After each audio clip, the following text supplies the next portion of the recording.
The next thing that we're going to do in the IQ Designer is to create an embroidery design through a line design. Now, I'm not going to use my scanning frame this time. I'm going to bring in the design that I have on my flash drive. I've saved a line design on my flash drive because this is a little different way to create a line design, and I think it'll give you a nice a choice to choose from, whether you want to use your scanning frame. I'll link that video in the description on the tutorial that I did in the Destiny, and it's the same way using your scanning frame. So this is going to be a little different way. So what I'm going to do is go ahead and take my flash drive, I'm going to plug it into the side of my machine, and we're going to pull up a line design that I've saved here and create an embroidery design in that way. And that's going to give you a little more flexibility, a little more understanding of how you can do it also differently. I like doing it this way.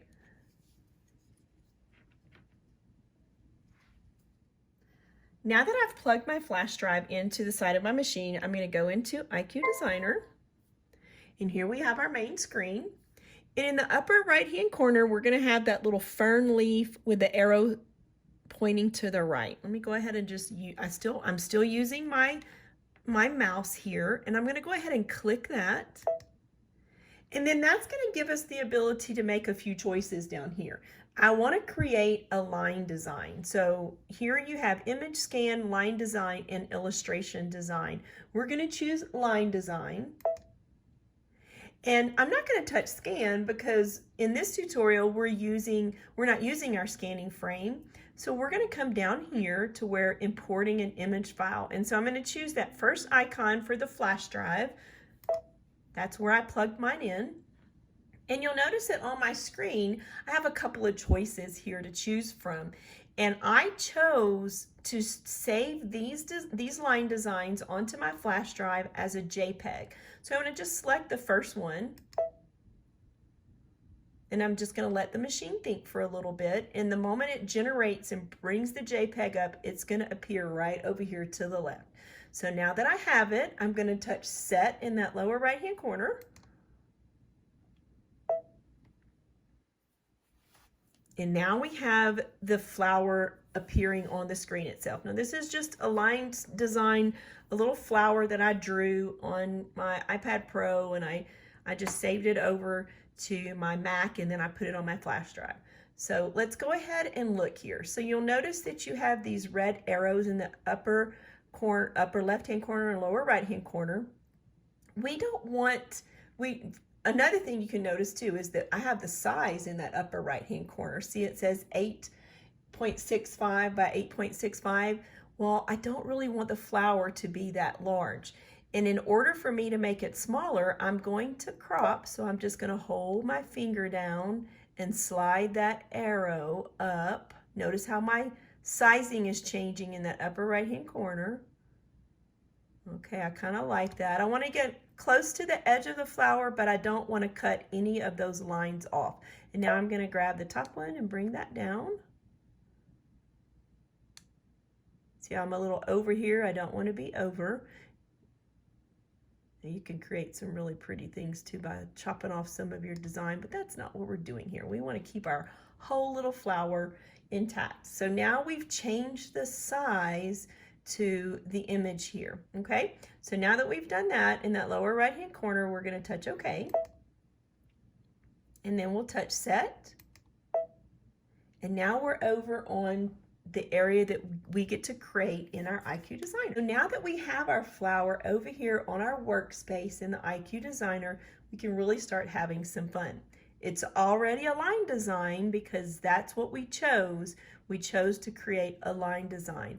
I'm going to come up in the upper left-hand corner and I'm going to enlarge it a little bit. And notice how I'm making it really, really large so I can see clearly in here and how to edit. So there might be some areas that I want to edit, and I'm going to even zoom up even larger, because when I'm creating and I'm editing, I want to see these pixels of the line design very clearly, and that allows me to do that. I'm going to touch my pan icon, and then I'm just going to move it around and just kind of look, look, look as I come around and see if there's anything that I might want to change or to edit. And what I'm looking for is to make sure that I have solid lines around my petals. That looks pretty good so far.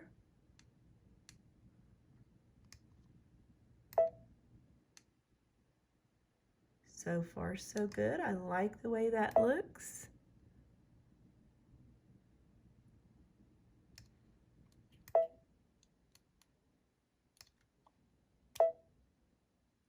Okay, I do like the way my flower looks. The petals of my flower, and I'm gonna bring it up and kind of look at my leaves and my stem. Those are all nice and neat and closed.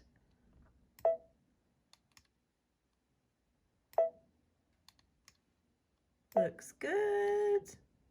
Now there's a few little areas right here, and I'm going to zoom in even closer so you can see more clearly and so I can see more clearly. Notice right in here there's a couple of little pixels here that I don't really think I need. So I'm going to go over here and I'm going to choose my eraser. And I use my square tip a whole lot. You know what? It's whatever you think works best for you. I'm going to choose my square and I'm going to make it really, really, really small. So I'm using the minus, bringing that down all the way to 1. And the reason why I'm doing it to 1 is I want that little square to be really, really small. So notice now, if I touch my mouse, okay, or if I were to even put my finger on here, this is the reason why I use a mouse. Can you see the little square underneath my finger? You can't, and I can't either. So this is why I like to use the mouse when I'm doing really specific editing. I'm going to come right in here and I want to delete just that one little pixel. See how it's gone? And there's one right here that I don't think I need. All right, and there's even one little extra one hanging out right there. I don't really think I need that one. Okay, but now if you'll notice, it's still connected. I have all these lines connected. If I were to erase a pixel like this, what's going to happen? I've created an open space and I don't want that. So I'm going to go ahead and touch my undo key. And now that little pixel was added back. All right, so I'm pretty happy with what I have. I'm going to go ahead and zoom out so you can see it more clearly to have the whole little image of my flower that I've created for you. I'm going to just, let me explain this to you. So you'll notice here with my mouse, I have this line on one side here, and I have this line or bar, whatever you want to call it, down here at the bottom. Let me show you that. I want to kind of demonstrate this one to you. So whenever we enlarge, let's go to 100%, okay? Notice how your panning feature isn't selectable when you haven't enlarged it, but the moment you enlarge it, now you can select that panning feature, okay? So if I select the panning feature, I can come in here and move it around, all right? Now, if I were using one of my tools over here, again, I'm just kind of going on a side tangent. I'm going to select my open pencil and just kind of draw something, okay, just for the fun of it. All right, notice that when I selected the little pencil, the panning feature was no longer blue. So let's touch that panning feature once again. It's blue. Notice how the pencil is no longer selected. So if I use the panning feature here, and then I go back to a tool, it's going to deselect it. Now I'm just going to go ahead and I'm going to use my select icon down here at the bottom. This just brings me another little something to explain to you. I'm just going to select, if I use this one, that's going to select everything. I don't want to do that. I just want to get rid of this little guy up here. So once again, I'll select let's see, let's just go ahead and grab this little wonky little selector guy, and then I can touch and come around. There we go. I've closed the circle, and then I'm going to just choose my scissors, and that's going to get rid of that. Now, the reason why I was talking about going back and forth from your painting tool and a different little icon or different tool that you're going to use was to show you that the different icons will deselect when you choose the other one. Now, if I'm using my mouse, or if you have a stylus that you like to use, and you would use the bars, let's go ahead and do the pen, and notice that I use the bars here, and I go up and down. You no longer have your panning tool deselected. So if you use the bars to kind of move around when you've enlarged, you don't have to go back and keep selecting things. So once again, if I was using this tool and I wanted to move things around, instead of using the panning tool here, it wouldn't deselect the tool that I'm playing with. Okay, so that was kind of a little side tangent that I went off on. I kind of do that every once in a while. Hopefully you don't mind. It might pique your interest a little bit more. So let's go ahead and finish creating our flower. So what we're going to do is create a satin fill for this flower. We're going to go back in here to our fills. We're going to keep it a satin fill. I'm going to choose yellow. I'll touch OK. I want to highlight that fill cup. Now maybe you're someone that wants to highlight the fill cup before you choose the fill. You definitely can do that. And now I'm going to touch inside the center of my flower. All right, so now I'm going to go back to my fill. I'm just going to grab a different color. I'm going to grab a pink. And then notice that fill cup stays selected. I'm just going to come in here and just kind of have a little fun with the different color petals. Let's go back and do a lighter pink. We'll touch OK, and now let's touch in those other petals. All right, that's pretty. I like that. Now let's go, and we need to give our leaves some color, right? We don't want them to be pink. Let's go back into our area where we get to pick a color. I'm just going to choose a green, touch OK. My fill cup is still highlighted. We'll touch inside that leaf and inside that leaf. Now you'll notice here at the bottom, we have a little bit of an area to where the leaf is kind of turned up. So that's kind of small. So this is another way that being able to enlarge is going to help me be more accurate when I'm filling an area. So I'm going to just kind of move it over to where I can locate it better. We'll go back into our colors and we'll get a darker green. Maybe that area of the leaf is a little bit darker, and then we'll touch inside there. All right. Now next we want to fill our stem. Let's fill our stem. Oh, what happened? Oh no, it filled the whole screen. Can you guess why it did that? We're going to do undo here at the bottom. I love having my undo. Yep, you're right. You'll notice the bottom of the stem is open. So we have a hole. If you have a hole in a bucket and you pour water in it, what's going to happen? All of that liquid, all of that paint is going to just go out of the bucket or whatever you're putting it into. All right, so let's close this up. So we're going to go up into our line properties right there where the little zigzag is. We'll touch it, and now we can choose what feature we want to do. And what we're going to do is I want to choose the no fill feature, which means, or no line property feature, because we're in the line properties. If we touch that, we can actually draw an invisible line to close up the bottom of our stem.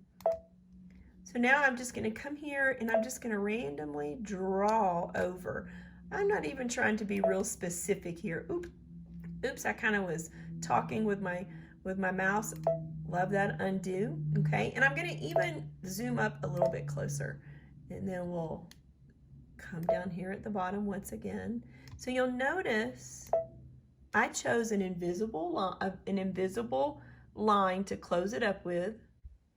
Now on my screen, when I'm videoing, you don't really see the contrast between this line because this is more gray, but the stem here is actually black.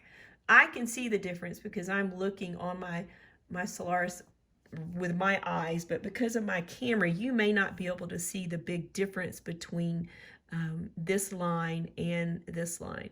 This is an invisible line and it looks gray. But you notice how I have some of these little lines below my invisible line? I don't want those to extend below the area that we're going to fill, so I'm going to just go back over here and choose my eraser once again. I still have my square selected.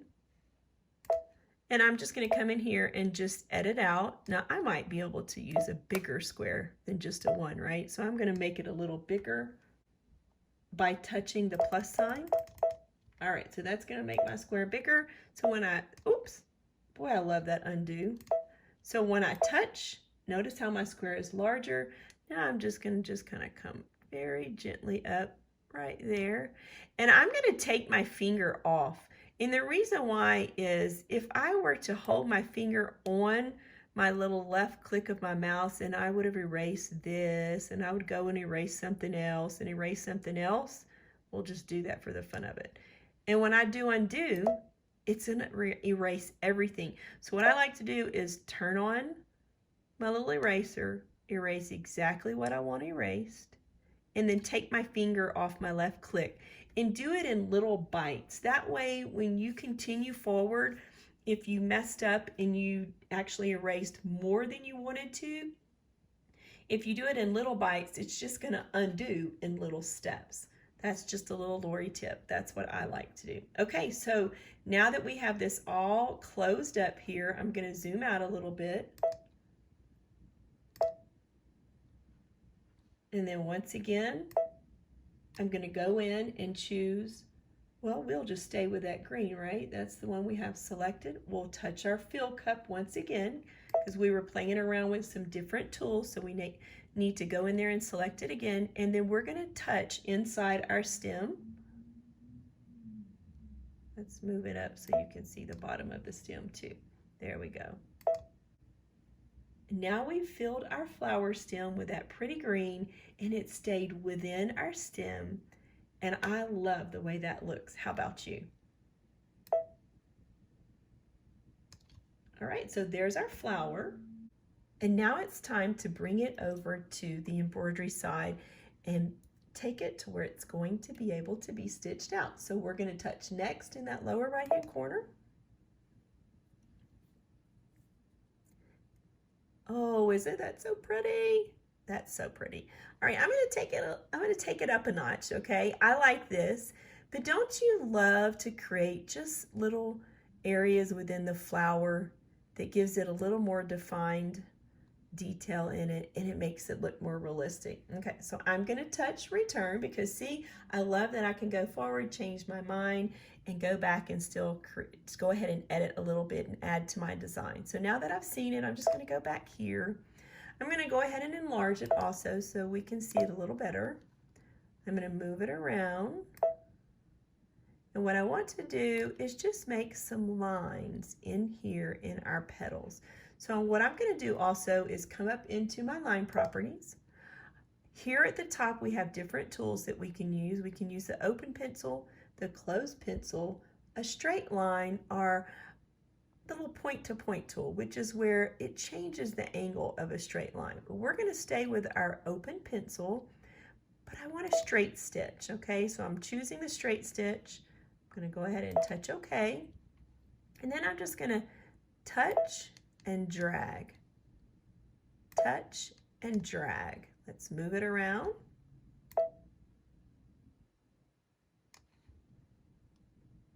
Just touch and drag, click it and drag. Maybe you're using some type of stylus.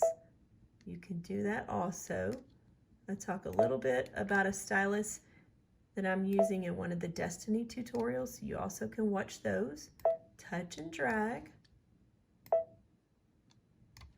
And if I'm zoomed up too much, I'll just come down a little bit. Touch and drag. Click, kind of click and drag, but you know, whatever you're doing, you might be touching or you might be clicking like me. Okay, so I've got all that detail in there. I'm going to bring that back to 100%. Once again, we're going to touch next.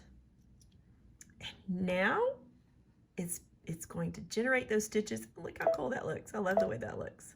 It's going to give me that little detail inside the flowers that's going to make my flower even more like lifelike. Now, once again, if you watched the first tutorial, this is kind of a little bit of an overview once again for satin stitching. So here's that pink satin stitches. That's what it's, if I were to make any of these changes, it would apply it to just the bright pink. But if I wanted to change all of that satin stitching at one time, I'm going to touch that little icon to group all of the satin stitching together and make my changes. Once again, I'm going to go to manual. I like to go to 60%. This is something you can play around with. You can get creative with it. I'm going to leave my density at 100%, and then I'm going to go down at the bottom and I'm going to turn on my understitching.